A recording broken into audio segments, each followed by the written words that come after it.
sur la mécanique universelle. Alors aujourd'hui, nous sommes toujours le vendredi 3 juin 2022. Je continue ma lecture de Les religions par Hervé Rousseau, au PUF. Dans la partie, je suis au chapitre 3, le salut comme participation à la vie divine. Voilà. Et c'est en lien avec le site lamécaniqueuniverselle.net. Donc je continue ma lecture, que je découvre en même temps que je lis. Et voilà, je digresse à partir de ces textes. Alors là, il est question des monothéismes, en fait, et de leur vision téléologique finale avec la fin de l'humanité qui voit l'arrivée de l'apocalypse, de la paix universelle en somme, derrière, après le chaos, etc. Alors l'alpha et l'oméga du christianisme, c'est l'amour, comme moyen d'union de Dieu et de l'homme. Et là, je suis entièrement d'accord avec cette phrase. L'amour, c'est la sensation qu'on a quand on est dans un état d'extase, dans un état de nirvana, de béatitude, voilà, un état sublime. Dans cet état-là, l'état que recherchent les grands spirituels, les ascètes, les soufis, les sages hindous, voilà. Cet état, ce que cherchait à ressentir, à vivre Plotin, ce qu'a très certainement vécu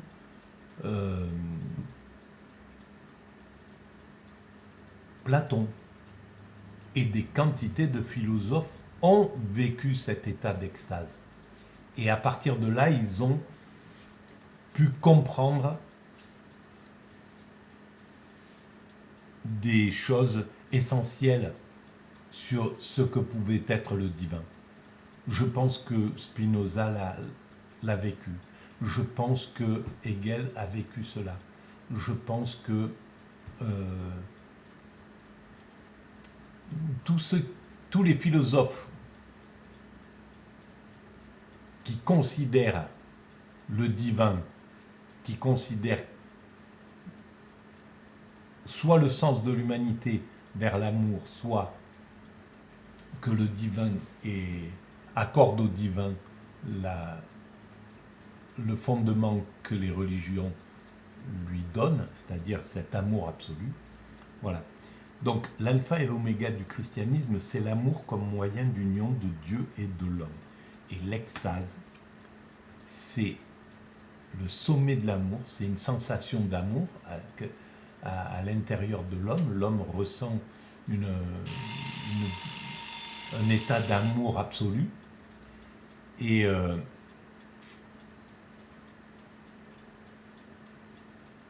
dans cet état, il a la conviction d'être en harmonie avec le tout, avec le divin en somme. Pour ceux qui pensent qu'il y a du divin, sinon la nature, je ne sais pas, on peut l'appeler comme on veut. Avec la création, avec le principe créateur, dans cet état d'extase, il y a un état d'éveil, d'harmonie, de relation au tout. Et voilà, après on peut extrapoler en disant que c'est une relation avec le divin et que le divin est comme ça. Selon Jean l'Évangéliste, Dieu est amour. Je pense cela aussi. Jusque-là, aucune religion ne s'était ainsi centrée sur l'amour. Aucune religion n'avait osé concevoir la possibilité d'une participation aussi complète de l'homme à la vie divine. Et bien voilà pourquoi le christianisme devait apparaître. Sa vocation était là, peut-être. Je ne sais pas si c'est étonnant que cette idée de Dieu, que Dieu est amour, n'était pas déjà présente dans le judaïsme, qui est la mère du christianisme et de l'islam. De même, aucune religion n'avait osé affirmer à ce point que l'amour de Dieu impliquait l'amour de l'homme. Aime ton prochain comme toi-même. C'est-à-dire que quand on est dans un état d'amour absolu envers Dieu, on est dans le même état d'amour envers notre prochain, envers nos prochains. Et on est dans le même état d'amour envers une souris, un moustique, une fleur, une pierre, une goutte d'eau, enfin bref. On est dans un état d'amour absolu envers tout. C'est comme ça l'extase. Je vous renvoie à mon site et à tout le travail que j'ai fait à ce niveau-là, pour essayer d'expliquer ce qu'était cette expérience extatique et pourquoi elle a eu cette influence sur moi, pour que je comprenne l'intuition que j'avais eue avant de faire cette expérience. L'intuition selon laquelle l'humanité est destinée à atteindre sa perfection, l'amour. Les hautes conceptions de Zoroastre lui-même n'avaient pu dépasser cette maxime. Il faut être bon pour le juste, mauvais pour le méchant. Ah, ben oui, alors c'est ça, Zoroastre. Et c'est pour ça que que Nietzsche est allé se poser sur cette spiritualité, le zoroastrisme. Une spiritualité qui était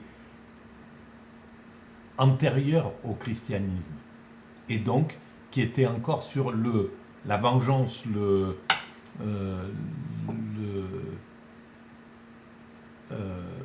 la dureté envers le méchant. Voilà. Donc il n'y a pas encore l'analyse à ce niveau de la spiritualité. C'est encore binaire, c'est encore blanc-noir, c'est comme ça. Nous sommes du côté du bien, du côté de l'autre et du côté du mal, etc. Et on peut le punir, le condamner, le faire souffrir, etc. Je ne sais pas si on peut le faire souffrir dans cette religion antérieure. Mais mauvais, s'il faut être mauvais pour le méchant, ça veut dire qu'on n'a pas compris encore le sens de l'apport de ce qu'on pourrait appeler le méchant, le transgressant, le voyou, le bandit, le malfaiteur. Voilà. Son apport à l'humanité est fondamental. Ça n'empêche pas qu'il doit être condamné, etc., jugé, condamné, et qu'il doit être puni pour sa faute. Parce que c'est comme ça que l'humanité évolue. Mais il a un rôle, il agit pour le bien aussi à travers le mal. Par le mal, il agit pour le bien de l'humanité. C'est ça qui est vraiment paradoxal. Je vous renvoie au chapitre Le bien et le mal sur la mécanique universelle. À quoi le Christ répond qu'il n'y a pas de mérite à être bon pour le juste. Aussi faut-il aimer même ses ennemis. Voilà, ça c'est l'apport majeur du christianisme. Il faut rendre à César ce qui est à César. Et à Saint Jean, Saint Paul, Saint Marc, Saint Matthieu, ce qui est à ces saints-là, voilà, au sein du christianisme. Il y a cette volonté-là, il y a cette dimension qui est avant-gardiste. Elle est difficile à appliquer. Et d'ailleurs, les chrétiens ne l'appliquent pas. Sinon, le monde aurait déjà atteint un autre niveau si les chrétiens appliquaient tous ce genre de théorie. Rien de plus simple et de plus accessible aux plus démunis des hommes que le message du Christ. Et pourtant, rien de plus difficile à réaliser que cette chose si simple. C'est exactement ce que j'étais en train de dire. Aimer. Cette chose si simple, aimer. Oui, c'est très compliqué. Enfin, aimer de façon absolue, de façon transcendante, parce que tout acte, c'est de l'amour. C'est une demande d'amour. Même le pire, mais voilà, le voleur, ils volent pour recueillir de l'amour d'une manière ou d'une autre, de son clan, de son gang, de ses amis, de ses... voilà, il va transformer son vol en argent et avec cet argent, il va régaler des gens qu'il aime pour recevoir de l'amour. C'est toujours une quête d'amour, sauf que certaines quêtes d'amour ne savent pas s'exprimer correctement. Elles s'expriment parce qu'elles ne savent pas se demander de façon limpide et simple. Je veux ton amour, je veux t'aimer, je veux ton amour, et voilà. Est-ce que voilà. Et donc comme on ne sait pas le faire, et ben on transforme ça par d'autres quêtes. Voilà, la quête du pouvoir, c'est la quête d'amour, etc. Le mystique Jean de la Croix disait: nous serons jugés sur l'amour. Le salut par l'amour n'est pas réservé à une élite, comme l'est en fait l'expérience hindoue de l'éternité du soi ou l'expérience bouddhiste du nirvana. Il est accessible aux plus humbles. Mais je ne vois pas pourquoi ça serait plus... Je ne suis pas trop d'accord avec cette vision. On sent que voilà, son chouchou, c'est le christianisme. Mais non, tout est identique. Toutes les spiritualités sont identiques, se valent toutes. Et sont toutes raccordées par la tête au divin. Et à un seul divin, le même. Donc, je pense que c'est pas réservé à une élite, parce que si le bouddhisme voulait a transmis ça pour l'ensemble des bouddhistes. L'hindouisme, pareil. Alors peut-être que l'hindouisme, avec le principe de caste, a peut-être ce côté élitiste, mais de caste qui n'y est pas, au moins pas aussi ouvertement dans le christianisme, par exemple. Il est accessible aux plus humbles. Ce qui assure le salut, ce n'est donc pas un rituel efficace, c'est la foi dans le Christ Sauveur. C'est l'acceptation de l'événement salvifique, la mort rédemptrice du Christ sur la croix. Quelle est alors la signification du rituel, de la liturgie, qui s'est abondamment développée? Il est vrai que le christianisme rythme l'année par un cycle rituel. Mais ce cycle a son modèle, non dans la nature, mais dans la biographie du Christ. C'est la commémoration d'une suite d'événements historiques, naissance, actes significatifs, mort, résurrection, etc., qui sont uniques et non répétables. Alors voilà, c'est vrai que on voit là l'influence, au moins dans le monde occidental, du christianisme. J'avais pas pris conscience que l'année était rythmée par la Pâque, le truc, etc., par toutes ces fêtes relatives à l'évolution du Christ. Mais un problème se pose. Si le cycle liturgique est répétition périodique de certains événements, quel est le sens de cette répétition? Est-il le même que celui de la répétition mythico-rituelle des peuples anciens?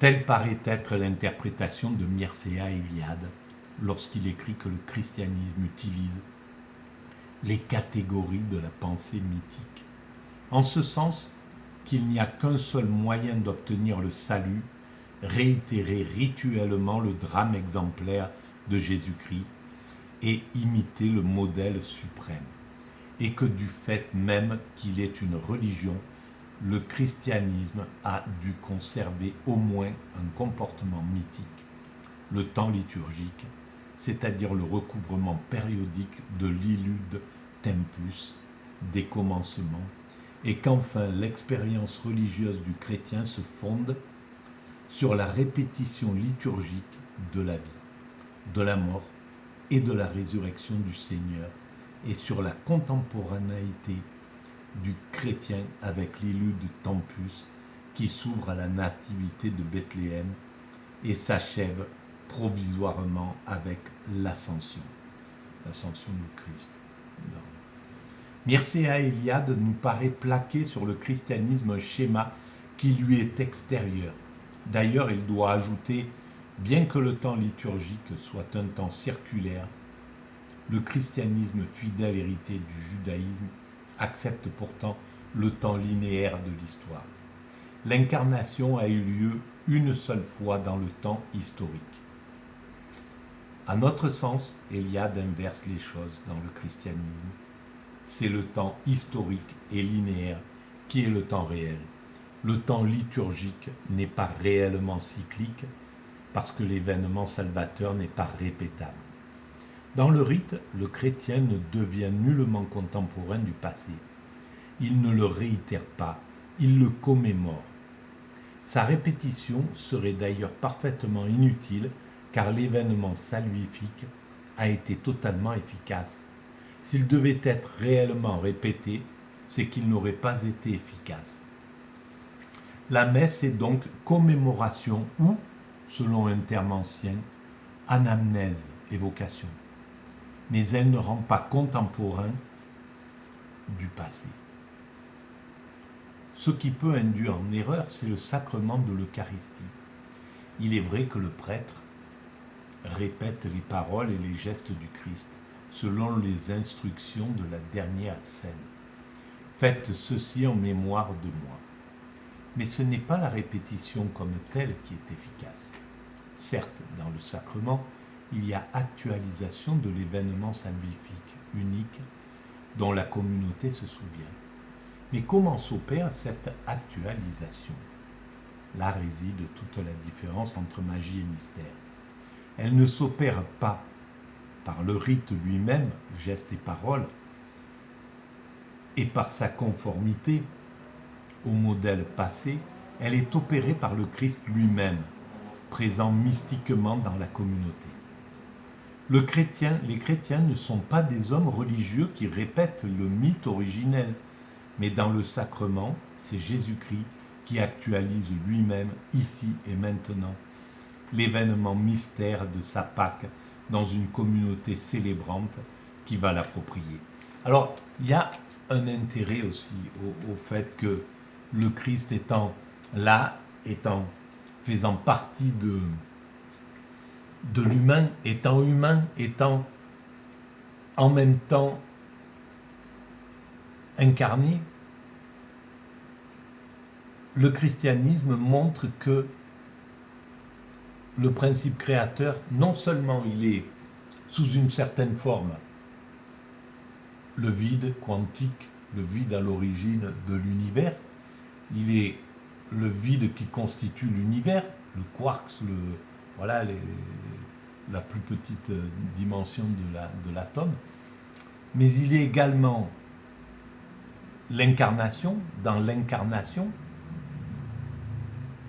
et il est également dans la sensation que l'extatique peut ressentir au contact de l'extase, dans l'amour, dans la sensation. Donc il a plusieurs, c'est la même chose sous différentes formes en réalité, selon moi. Et donc ça précise cette chose-là. Le christianisme précise le fait que Dieu est également incarné, mais il n'est pas que dans le Christ, il n'est pas que le Christ, il est dans chaque incarnation, dans chaque forme de vie. Eliade fait une interprétation erronée lorsqu'il dit que le chrétien est sauvé par la réitération. Il a été sauvé par l'événement unique. Mais alors pourquoi le rite? C'est que l'homme doit être actif et accepter ce salut. Cette acceptation, pour être réelle, doit être participation. Et celle-ci s'opère dans le sacrement de l'Eucharistie. Ce sacrement ne rend nullement contemporain du passé, mais participant à la vie éternelle présente du Christ. Il y a donc une différence essentielle, nous semble-t-il, entre la réitération mythico-rituelle du passé d'ordre magique qui fait le fond des sacrifices dans les religions antiques et l'actualisation liturgique qui définit le rite chrétien et qui est celle aussi de la Pâque juive et qui est d'ordre mystique. mystérique. Alors, je suis peut-être pas tout à fait d'accord. Je pense que c'est une déclinaison de, des, des réitérations mythiques dans, dans la période pré-religieuse, dans les autres formes de religion avant, les sacrifices, etc. Ils ont été symbolisés, mais c'est une déclinaison. Et cette déclinaison, elle fait que c'est mère, fille, mère, fille, mère, fille, mère, fille, etc. C'est comme ça l'évolution du spirituel.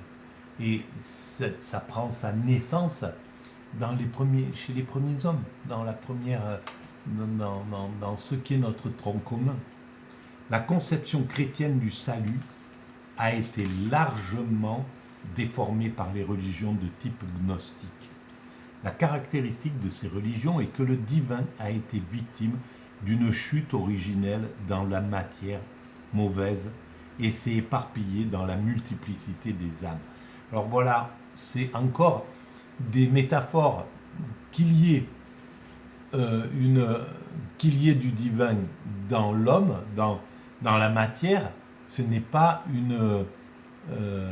oui, on peut le voir comme une dégradation, mais c'est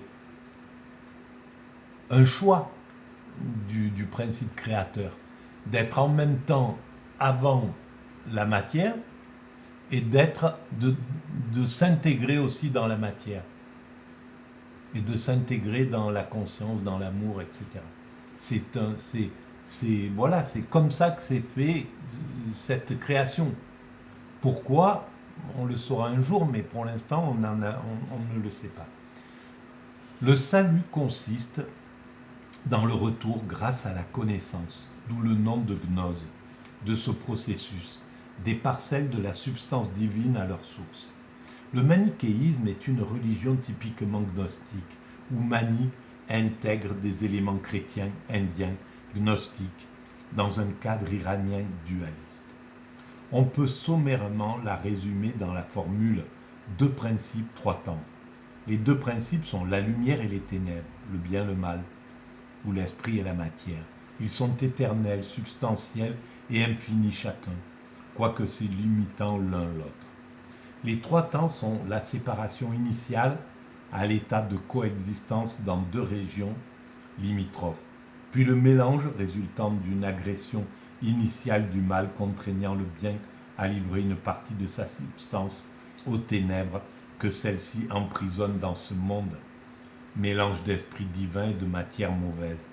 Ce cosmos, s'il est le lieu de perdition du divin, est aussi l'instrument de sa libération. Les âmes peuvent s'échapper par la prise de conscience de leur nature divine.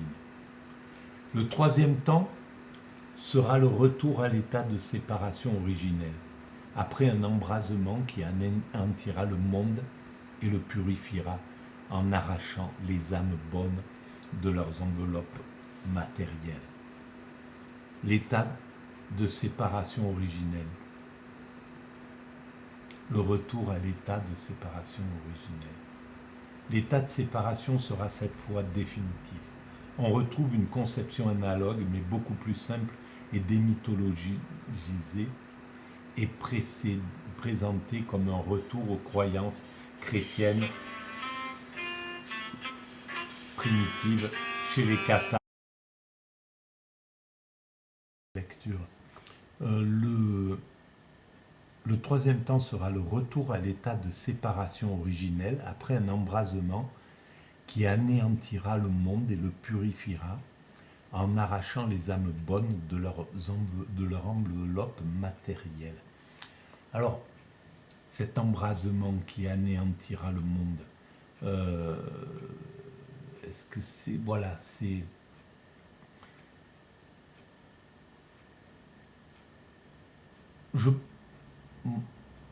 une sorte de chaos. Et je pense que bien des gens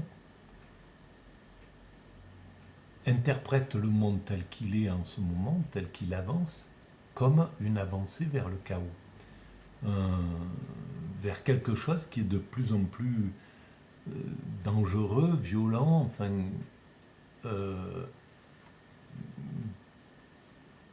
qui perd les notions du spirituel, qui est dans un état un peu chaotique. L'humanité, me semble-t-il, est un peu dans cette veine. Et curieusement, on dirait que rien n'est fait pour... qu'il n'y a pas de possibilité psychologique d'arrêter cette évolution.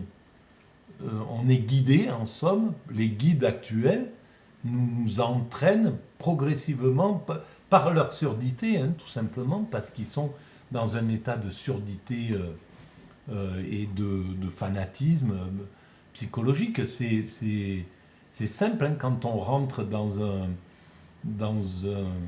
principe de dualité, d'agressivité avec quelqu'un, on l'a tous connu, hein, quand on est dans un état de tension, de violence avec quelqu'un et qu'on ne trouve pas la solution pour apaiser cette violence et donc privilégier la discussion, privilégier l'écoute, etc. et sortir de cet état d'emballement, eh ben on avance vers le chaos, la violence, la séparation, enfin voilà, quelque chose qui va détruire, avec la possibilité de détruire, parce qu'on est dans un mécanisme d'esprit, un état d'esprit qui fait que on s'en fout. On peut, voilà, puisque c'est comme ça, je casse tout, je casse notre lien, je casse nos trucs, je casse la famille, je casse les... Voilà, et ça peut être dans un couple, ça peut être entre deux voisins qui se détestent et qui en viennent à s'anéantir l'un l'autre, à perdre un temps fou. Donc on sort de la raison dans ces moments-là. Et là, actuellement, par exemple, la guerre actuelle, c'est exactement ça. C'est la surdité qui a conduit à cet état de guerre, qui a conduit à la guerre, tout simplement. Et une fois qu'elle est enclenchée, c'est fini, on peut pas, on va vers le chaos. Alors, l'ultralibéralisme est dans ce mécanisme depuis les années 80. Et il avance progressivement, et il n'arrive pas à sortir de cette mécanique de, de, de folie, quoi, hein, de narcissisme, d'élitisme, d'extension entre riches et pauvres, voilà, de destruction, voilà. Ce type de choses, ce type d'évolution, il n'est pas apte à prendre conscience et à dire bon, là il y a quelque chose, c'est bon, on arrête. Voilà, comme un couple, s'il n'y en a pas un des deux qui arrive, qui parvient à dire bon, écoute, là c'est bon, on s'entend plus, on peut plus communiquer, on va arrêter, on va commencer à parler de façon tranquille et on va voir ce qui va pas et on va résoudre le problème. Voilà, pareil, avec un voisin pareil, voilà, dans chaque type de conflit, on peut aller vers le chaos et on peut l'arrêter. Mais là, actuellement, on va vers le chaos. Tout prouve qu'on est dans un mécanisme comme ça. Et donc, on avance dans ce qui a déjà été pensé par ces penseurs-là. L'état de séparation sera cette fois définitif. On retrouve une conception analogue, mais beaucoup plus simple et démythologisée, et présentée comme un retour aux croyances chrétiennes primitives chez les cathares occitaniens. Voilà, et bien, oui, c'est sans doute,